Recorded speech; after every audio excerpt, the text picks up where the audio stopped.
नमस्कार दोस्तों, स्वागत है आप सभी का मेरे YouTube चैनल पर। और आज की इस क्लास में हम लोग टेस्ट नंबर 3 का सॉल्यूशन देखने वाले हैं।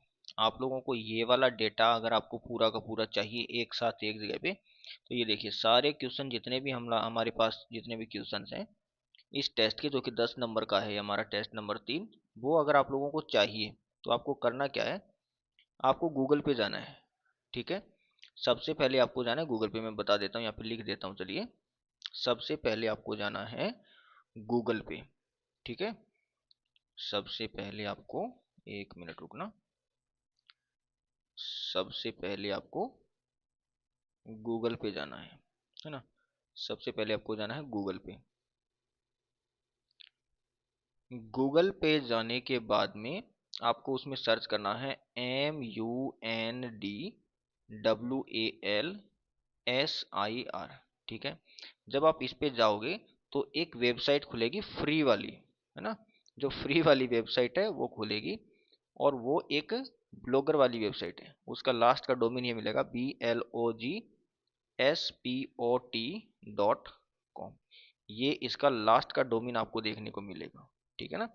इसके ऊपर जब आप जाओगे तो ऊपर, जैसे ये आपका मोबाइल है ना, यहाँ पे आपको लिखा होगा, ये जो मोबाइल सर है ये यहाँ पे आपको लिखा हुआ मिलेगा, और यहाँ पे 3 डॉट मिलेगी ऐसे। जब आप इनके ऊपर क्लिक करोगे तो इन पे क्लिक करने के बाद में आपको नाइन्थ क्लास चुन लेना है अपनी, है ना। ये जो टेस्ट है हमारा नाइन्थ क्लास का ही है। जब नाइन्थ क्लास आप लोग चुनोगे तो उसके अंदर कई सारे ऑप्शन मिलेंगे। टेस्ट का भी होगा उसके अंदर, उसमें सॉल्यूशन का भी होगा, वीडियो सॉल्यूशन का भी होगा, उसमें आपको नोट्स का भी मिलेगा और होम का मिलेगा। 4 ऑप्शन मिलेंगे, उसमें से आपको टेस्ट का चुन लेना है। ठीक है ना। जब आप टेस्ट चुनोगे तो उसके अंदर आपको पहले पहले चैप्टर के टेस्ट आएंगे, फिर दूसरे के चैप्टर का नाम मिलेगा, वो आपको जो पार्ट है ना उस पार्ट का नाम मिलेगा। तो ये दूसरे चैप्टर का है ना। दूसरे चैप्टर का है जिसका नाम है क्या हमारे आसपास के पदार्थ शुद्ध है। और उसमें आपको अपना टेस्ट नंबर 3 चुन लेना है। तो ये जो सारा का सारा डेटा आप यहाँ पे देख रहे हो, ये जो आप यहाँ पे जितना भी डेटा देख रहे हो, ये सारा का सारा डेटा आपको वहाँ पे मिल जाएगा। ठीक है, इस प्रकार से आप अपनी ये जो लिखित में आपको चीज़ें मिल जाएंगी, और आप चाहो तो बीच बीच में वीडियो रोक रोक के इसको भी देख सकते हो। चलिए शुरू करते हैं। अभी इन पूरे को मैं मिटा देता हूँ, अभी अपने टेस्ट का सॉल्यूशन देखते हैं। तो देखिए, जितने नंबर का क्वेश्चन हो उतने ही नंबर का हमें आंसर देना है। तो सबसे पहला जो क्वेश्चन है वो हमारा 1 अंक का है। ठीक है, तो आंसर भी हमें एक ही अंक का लिखना है कि क्या निलंबन के कण टिंडल प्रभाव प्रदर्शित करते हैं। आप चाहो तो इसमें खाली एक हाँ लिख सकते हो, है ना, इतने में आपका काम हो जाएगा। लेकिन अगर आप ये काम बोर्ड के एग्जाम में करते हो, है ना, अगर आप ये काम बोर्ड के एग्जाम में करते हो तो वहां पे तो आपका काम चल जाएगा, वहां पे कोई आपके नंबर काट नहीं सकता है, क्योंकि यहाँ पे यही पूछा है कि क्या निलंबन के कण टिंडल प्रभाव प्रदर्शित करते हैं। आपने लिखा हाँ, ठीक है, आपका जवाब हो गया। लेकिन जो क्लास टेस्ट होते हैं, क्लास टेस्ट के अंदर आपके नंबर कट सकते हैं, क्योंकि वो आपको सिखाने के लिए होते हैं। यूनिट टेस्ट हो गई, है ना, फर्स्ट ड्यूटी हो गई, है ना, प्रथम वर्ग द्वितीय वर्ग, उनके अंदर आपके नंबर कट सकते हैं। तो आपको कैसे लिखना है, 1 नंबर का है तो आपको लाइन बना के बोर्ड के एग्जाम में भी खाली हाँ मत लिखना आप लोग, है ना। जो अभी मैं बता रहा हूँ उस प्रकार से आप आंसर लिखना। आपको हाँ निलंबन के कण टिंडल प्रभाव प्रदर्शित करते हैं, 1 अंक का है। तो इसमें आप कैसे लिखोगे, इसमें आप लिखोगे कि हाँ निलंबन के कण, हाँ निलंबन के कण टिंडल प्रभाव प्रदर्शित करते हैं या दिखाते हैं, क्योंकि निलंबन के कण इतने बड़े होते हैं कि वे प्रकाश को परकिरणित मानी स्कैटरिंग कर सकते हैं, वो, है ना, स्कैटरिंग ऑफ लाइट वो कर सकते हैं, क्योंकि निलंबन के कण इतने बड़े होते हैं कि वे प्रकाश को परकिरणित कर सकते हैं। ठीक है, ये क्वेश्चन नंबर 1 है। ऐसा आप लिख के आओगे तो इसमें एक का 1 नंबर आपको पूरा मिल जाएगा। अब चलिए क्वेश्चन नंबर 2 पे चलते हैं। क्वेश्चन नंबर 2 है कि निलंबन, कोलाइडल विलयन और विलयन में से कौन सा स्थायी मिश्रण है। तो आप चाहो तो इसमें खाली विलयन लिख के छोड़ दोगे तो भी आपका नंबर मिलेगा, है ना, क्योंकि ये 1 नंबर का है। अगर 1 नंबर का है तो खाली नाम लिख दोगे चले। यही क्वेश्चन अगर आप 2 नंबर के होते तो आपको इस प्रकार से लिखना ही पड़ता, लेकिन अगर आपको 1 नंबर में भी मिले तो आप ये लिख देना पूरा का पूरा। इसे कॉपी चेक करने वाले को एक इम्प्रेशन जमता है, जो आपका कॉपी चेक करता है उसको नंबर देने में फिर उसका एक तो ऐसा होता है कि खुशी खुशी नंबर दे, और एक होता है कि देने पड़ रहे हैं, है ना। तो अगर आप पूरा लिख के आओगे तो नंबर पूरी आपको मिलेंगे, ठीक है। लेकिन बोर्ड का अगर एग्जाम, अभी तो आप हम नाइन्थ के देख रहे हैं, क्योंकि अब नाइन्थ के आधार पर ही तो आपका टेंथ का बेस तैयार होगा, है ना। तो क्वेश्चनों को लिखने की अपनी आदत ही बना लो, अभी से ढंग से लिखना है ना। तो इसमें आपको पूरा लिखना है कि विलयन एक स्थायी मिश्रण होता है, क्योंकि विलयन में घुला हुआ विलेय, है ना। विलेय कौन होता है? जिसकी मात्रा कम हो वो विलेय होता है। तो क्योंकि विलयन में घुला हुआ विलेय यानी कि सॉल्यूट पूरी तरह से विलायक में यानी कि सॉल्वेंट में घुल जाता है और समय के साथ अलग नहीं होता है। हमने देखा ना कि अगर इसको रख देते हैं तो विलेय के कण नीचे गुरुत्वाकर्षण के कारण नीचे नहीं बैठते हैं, है ना। तो क्या लिखोगे कि विलयन एक स्थायी मिश्रण होता है क्योंकि विलयन में घुला हुआ विलेय पदार्थ पूरी तरह से विलायक में घुल जाता है और समय के साथ अलग नहीं होता। ऐसा लिखोगे तो आपको पूरा का पूरा एक नंबर आपका मिल जाएगा, ठीक है। क्वेश्चन नंबर 3 देखते हैं कि कोलाइडल विलयन को विस्तार से समझाइए और कोई एक उदाहरण देखिए दीजिए, है ना। तो देखिए यहाँ पे आपको लिखा हुआ है कि कोई एक उदाहरण देना है, तो आपको एक उदाहरण ही लिखना है। आप चाहो तो दो लिख सकते हो, 15-20 जो आपकी किताब में दिए हुए हैं वो सारे लिखने की यहाँ पे जरूरत नहीं है। यहाँ पे एक बोला है तो आपको एक ही लिखना है, और हो सके तो एक के साथ आप दो ही लिख सकते हैं, उससे ज्यादा मत लिखना, है ना। ज्यादा लिखोगे तो फिर आपके नंबर काट तो नहीं सकते, लेकिन फिर ऐसे लगेगा कि इसको जो आता था सारी टेप दिया इसने, है ना। तो ऐसा नहीं करना है। अगर एक पूछा है तो एक ही लिखना है, और अगर फिर भी आपको तसल्ली ना हो तो दो लिख देना, है ना, इससे ज्यादा मत लिखना। यहाँ पे कोलाइडल विलयन को विस्तार से समझाइए, तो एक तो यहाँ पे इसकी परिभाषा लिख देनी है ना, इसकी परिभाषा लिख देनी है, और परिभाषा के साथ में इसके गुण लिखने हैं, और गुण कम से कम आपको 3 से 4, है ना, यानी 4, और ज्यादा ही फिर भी तसल्ली ना हो तो 5, है ना, इतना ही लिखना है ना। 6 नंबर का होता तो बहुत ज्यादा लिखते हैं हम लोग इसको। अभी 4 अंक का है तो डेटा हमारा इतना डेटा होना चाहिए हमारे पास, ठीक है, तब जाके 4 नंबर आराम से मिल जाएंगे। पूरी खिचड़ी नहीं पकानी, जितनी नोट्स में लिखा हो वो सारा का सारा। चलिए शुरू करते हैं। तो देखिए कि कोलाइडल विलयन को विस्तार से समझाइए और एक उदाहरण भी दीजिए। पहले मैं इसको मिटा देता हूँ, है ना। इसको देखोगे तो फिर पूरा का पूरा हमारा ये पेज ही ऐसा हो गया जैसे रफ कॉपी है ना। तो चलिए इसको मिटा देते हैं, अब वापस से शुरू करते हैं। यहाँ देखिए कि कोलाइडल विलयन, है ना, कोलाइडल विलयन को विस्तार से समझिए। तो पहले इसकी परिभाषा समझा देते हैं कि कोलाइडल विलयन क्या है। तो कोलाइडल विलयन वह मिश्रण है जिसमें एक पदार्थ के सूक्ष्म कण दूसरे, यहाँ देखो यहाँ से कोष्टक से सीधा यहाँ जाओ, दूसरे पदार्थ के दूसरे पदार्थ में समान रूप से फैले होते हैं। ये कण इतने छोटे होते हैं कि आंखों से दिखाई नहीं देते हैं, परंतु माइक्रोस्कोप से दिखाई देते हैं। ये परिभाषा होगी। हमने क्या देखा कि कोलाइडल विलयन जो होता है वो एक विसमांगी मिश्रण होता है ना। कोलाइडल विलयन एक विसमांगी मिश्रण होता है। इसमें पदार्थ के कण घुलते नहीं है, वो निलंबित पड़े रहते हैं, माने समान रूप से फैले रहते हैं। उसी चीज को हम लोगों ने अपनी भाषा में इसको लिख दिया कि कोलाइडल विलयन वह मिश्रण है जिसमें एक पदार्थ के सूक्ष्म कण दूसरे पदार्थ में समान रूप से फैले रहते हैं। ये इतने छोटे होते हैं कि इनको आंखों से दिखाई नहीं देता। अभी यहाँ पे ब्रैकेट में मैंने इनके कणों का साइज लिख दिया है। 1 नैनोमीटर का मतलब क्या हो गया?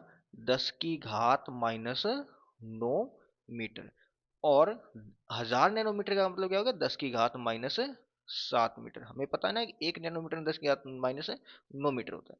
तो 10⁻⁹ से लेकर के 10⁻⁷ के मीटर 7 मीटर के बीच में इन कणों का साइज होता है। अगर इनको आंखों से देखेंगे तो ये दिखाई नहीं देते हैं, ठीक है, लेकिन माइक्रोस्कोप से देखेंगे तो ये दिखाई दे जाएंगे, ठीक है। ये तो परिभाषा होगी। अब यहाँ पे जो मैंने इसके बहुत सारे गुण लिखे हुए हैं, अब इनमें आपको सारे लिखने की जरूरत नहीं है, ठीक है, कुछ लिख लेना इसमें से कम 4 आप याद रख लेना। ओके। पहला गुण क्या हो गया कि यह एक विसमांगी मिश्रण है। जो हमने परिभाषा में लिखा उसी का एक पॉइंट बना दिया, ठीक है ना। ये स्मार्ट तरीका है, जो चीज आती है उसको बढ़ा चढ़ा के दिखाना। हमें पता है कि ये विसमांगी मिश्रण है, हमने फिर इसका इसी का पॉइंट बना दिया कि कोलाइडल विलयन एक विसमांगी मिश्रण है लेकिन दिखने में समांगी होता है। तो इसको कैसे लिखोगे कि यह दिखने में समांगी है, यह दिखने में समांगी मिश्रण है, परंतु होता क्या है ये? परंतु होता ये विसमांगी मिश्रण है है ना। यह दिखने में समांगी लगता है पर वास्तव में यह विसमांगी मिश्रण है। समांगी को होमोजीनियस मिक्सचर बोलते हैं और विसमांगी को हेट्रोजीनियस मिक्सचर बोलते हैं। ठीक है, अब देखो पहला पॉइंट हो गया। दूसरा देखो, इनके कणों का आकार जो हमने यहाँ ऐड किया था उसी को दोबारा ऐड कर रहे हैं कि कणों का आकार, कोलाइडल कणों का आकार 1 नैनोमीटर से 1000 नैनोमीटर, है ना। अब ये देखिए 10⁻⁷ मीटर, इसका इसका और इसका हो जाएगा 10⁻⁹मीटर, है ना, कि 10⁻⁹मीटर से लेकर के 10⁻⁷मीटर के बीच में इसका आकार होता है। ओके, फिर स्थिरता। नंबर तीसरा पॉइंट क्या है, इसकी स्टेबिलिटी। तो स्थिरता को स्थायित्व है ना, हमने जो नोट्स में अगर चीजें लिखी होंगी तो वो स्थायित्व लिखा होगा, स्थायित्व। अब स्थायित्व बोलो या स्थिरता बोलो एक ही बात है। तो देखिए यह काफी स्थायी होते हैं लेकिन विलियन जितने स्थायी नहीं होते हैं। हमने इसी के जस्ट पहले वाले क्वेश्चन में देखा था ना कि निलंबन, कोलाइडल विलियन और विलियन में से कौन ज्यादा स्थायी होता है, तो हम लोगों ने विलियन को उसमें चुना था, कोलाइडल विलियन को नहीं चुना था। क्यों नहीं चुना था? क्योंकि कोलाइडल विलियन जो होता है वो विलियन की तुलना में तो कम स्थायी होता है और उसकी तुलना में ये ज्यादा स्थायी होता है ना। फिर है टिंडल प्रभाव। तो टिंडल प्रभाव क्या होता है कि कोलाइड के कण प्रकाश को परकिरणित करते हैं और प्रकाश जो प्रकाश की किरण का पथ होगा वो दिखाई देता है। कोलाइड के कण प्रकाश को परकिरणित करते हैं और प्रकाश किरण का पथ दिखाई देता है, इसको टिंडल प्रभाव बोलते हैं। तो अर्थात कोलाइडल विलयन टिंडल प्रभाव प्रदर्शित करते हैं। अगला हो गया ब्राउनी गति। ब्राउनी गति कुछ और नहीं है, इसके कण जो अस्त व्यस्त गति करते रहते हैं, यानी एक निश्चित दिशा में गति करेंगे वो तो निश्चित गति होगी, लेकिन एक जैसे ये पार्टिकल है वो तो ऐसे ऐसे ऐसे ऐसे कहीं भी घूमता हुआ मिल सकता है ना। तो उसी को ब्राउनी गति बोलते हैं। तो कोलाइडल विलयन के कण लगातार अनियमित गति करते रहते हैं, उसी को ब्राउनी गति कहते हैं। तो इसको ऐसे भी लिख सकते हैं कि कोलाइडल विलयन के कण ब्राउनी गति करते हैं। अब अगला है दृश्यता। अब दृश्यता क्या होती है कि कोलाइडी कणों को नंगी आंखों से नहीं देख सकते लेकिन माइक्रोस्कोप से इनको देखा जा सकता है। फिर है विसरण। इनमें एक प्रक्षेपण माध्यम और प्रक्षिप्त प्रावस्था होती है। जैसे विलयन में विलय और विलायक दो होते हैं, उसी प्रकार से इसमें प्रक्षेपण माध्यम होता है और प्रक्षिप्त प्रावस्था होती है। ये यहाँ पे 4 उदाहरण हम लोगों ने निकाले हैं। पहला हो गया दूध। तो दूध के अंदर क्या होता है, वसा होती है, प्रोटीन होती है, फैट होती है, विटामिन होते हैं, बहुत सारी चीज होती है ना। तो दूध भी एक कोलाइडल विलियन हो गया। धूंध भी एक कोलाइडल विलियन है। मक्खन भी एक कोलाइडल विलियन है और स्टार्च का घोल भी एक कोलाइडल। इनमें से कोई एक आपको लिखना है और अगर आप चाहो तो एक की तुलना में दो भी लिख सकते हो। ठीक है, आगे बढ़ते हैं क्वेश्चन नंबर 4 के ऊपर कि विलियन को विस्तार से समझाइए। ये भी 4 अंक का है। इसको आप कैसे समझाओगे, इसको थोड़ा सा ऊपर कर लेते हैं। पहले इसकी परिभाषा लिखनी है कि दो या दो से अधिक अवयवों के समांगी मिश्रण को विलयन कहते हैं, जैसे नमक और पानी का मिश्रण। ठीक है, ये तो परिभाषा होगी, इससे हम सारे कंफर्ट हैं। उसके बाद में है विलयन के गुण। तो विलयन के गुणों में समरूप का मतलब समांगी, ठीक है ना। अगर जो समांगी होता है उसी को समरूप बोलते हैं, उसी को होमोजेनियस बोलते हैं। तो विलयन के गुणों में पहले लिखे हैं कि एक समांगी होता है ना। विलयन हमेशा समान प्रकार का दिखता है, यानी इसका पूरा का पूरा जो संगठन होता है ना, ये हमने बात करी होगी कभी कक्षा में। इसका जो संगठन होता है वो पूरे मिश्रण का संगठन एक समान होता है। पूरे मिश्रण का संगठन एक समान होता है क्योंकि विलय पूरी तरह से विलायक में घुल जाता है। तो विलयन एक समांगी मिश्रण। दूसरा, इनके कणों का आकार। इसके कणों का आकार यानी विलय के कणों का आकार बहुत छोटा होता है ना। तो विलय के कण बहुत छोटे होते हैं, इनका साइज हो गया 1 नैनोमीटर। 1 नैनोमीटर माने 10⁻⁹ से भी छोटा होता है। इसलिए नंगी आंखों से या सामान्य सूक्ष्मदर्शी से इसको नहीं देखा जा सकता है। जो कम आवर्धन के सूक्ष्मदर्शी होते हैं उनसे नहीं देखा। पारदर्शिता, तो ये ट्रांसपेरेंट होते हैं। विलयन हमेशा साफ और पारदर्शी होता है। स्थायित्व, यह मिश्रण स्थायी होता है, विलय समय के साथ नीचे नहीं बैठते हैं। फिल्ट्रेशन, विलय के कण इतने छोटे होते हैं कि वे साधारण फिल्टर पेपर से नहीं रुकते हैं, है ना, छनन विधि द्वारा पृथक नहीं किया जा सकता। फिर है टिंडल प्रभाव। तो विलियन टिंडल प्रभाव प्रदर्शित नहीं करते क्योंकि ये प्रकाश का प्रकीर्णन नहीं करते हैं। तो इसमें आपको करना क्या था, विलियन को समझाना था तो पहले इसकी परिभाषा लिख दी, एक उदाहरण यहीं पे ऐड कर दिया और साथ में इसके गुण लिख दिए। ठीक है, तो ये हमारे टोटल क्वेश्चन कितने हो गए, 4। यहाँ पे हमारा 10 नंबर का ये टेस्ट हम लोगों ने यहाँ पे कंप्लीट कर लिया। ठीक है, अब लास्ट में फिर से बता देता हूँ कि अगर आपको ये पूरा का पूरा डेटा चाहिए, कुछ वीडियो है जिनके कुछ टेस्ट है जिनके मैं वीडियो बना देता हूँ, कुछ टेस्ट है जिनकी वीडियो नहीं बना पाता हूँ, तो उनका भी सॉल्यूशन आपको यहीं पे मिल जाएगा। आपको गूगल पे जाना है सबसे पहले। चलिए लास्ट में एक बार फिर से आपको बता देता हूँ कि आपको करना क्या है। आपको गूगल पे जाना है और गूगल पे जाने के बाद में आपको सर्च करना है MUNDWAL सर्च करना है और उसके आगे SIR लगा देना है। और जब इसको सर्च करोगे तो आपको वेबसाइट खुलेगी जो कि ब्लॉगर वाली वेबसाइट है, फ्री वाली वेबसाइट है ना, बिल्कुल फ्री है। और उसमें आपको जाना है क्लास 9th के अंदर जाना है। 9th पे कैसे जाओगे, आपके मोबाइल के जो सबसे ऊपर वाला कोना होगा, बिल्कुल यहाँ पे 3 डॉट ऐसी दिखाई देगी, 3 लाइनें दिखाई देगी। इन पर जब आप क्लिक करोगे तो आपको 8th 9th 10th 11th 12th ऐसी क्लासें दिखाई देगी। उनमें से आपको 9th पर चला जाना है।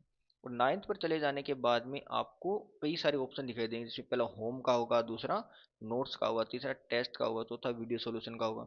तो आपको अपने टेस्ट वाले ऑप्शन में चले जाना है ना। और टेस्ट में जाके आपको टेस्ट नंबर 3 चुन लेना है, तो ये आ जाएगा। अगर आप टेस्ट नंबर 2 चुनोगे तो दूसरे टेस्ट का सॉल्यूशन आ जाएगा, 1 चुनोगे तो पहले टेस्ट का, मतलब जिस टेस्ट को चुनोगे आपको उसी टेस्ट का सॉल्यूशन वहाँ पे मिल जाएगा। ठीक है।